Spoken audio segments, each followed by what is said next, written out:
Eto nga pala yung motor natin kabiyahe, Rusi Flash 150 na carb type. Masyado ang pinahanga ng motor na to dahil nagbiyahe tayo ng 6 na oras tuloy-tuloy. 260 kilometers ang layo ng biyahe natin mula Leyte papuntang Eastern Samar.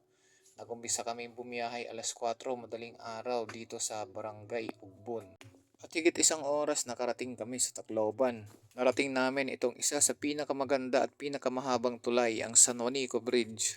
5 AM nandito na kami at tuloy-tuloy lang yung biyahe namin. Hanggang sa nadaanan namin itong malalalim at napakaraming lubak dito sa Samar.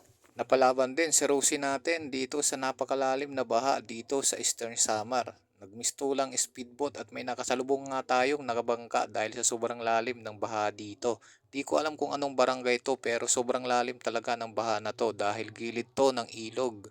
Siyempre nakapremera lang tayo at pinapakaramdaman ko yung andar ng makina at kampante pa rin naman ako sa motor natin dahil si Rosie ang dala natin. At importante talaga dito hindi tayo mamatayan ng makina para hindi makapasok yung tubig.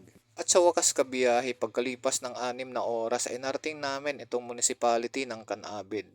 At susunod na neto yung Dolores kung saan yun na magiging destinasyon natin. Masyado akong pinahanga ng motor na to dahil sa 6 na oras na tuloy-tuloy na biyahe natin ay lalong lumalakas yung andar ng makina. May mga nagsasabi na hindi raw pwede long ride ang Rusi dahil nang lalata ang andar ng makina at baka daw mag-overheat. Pero dyan sila nagkakamali kabiyahe. Nakadepende na lang din sa tao siguro kung paano sila mag-alaga ng motor. Pero sa ngayon ang masasabi ko, napakaganda ng binigay ng performance ng motor na to. Rusi Plus 150 na carb type kabiyahe.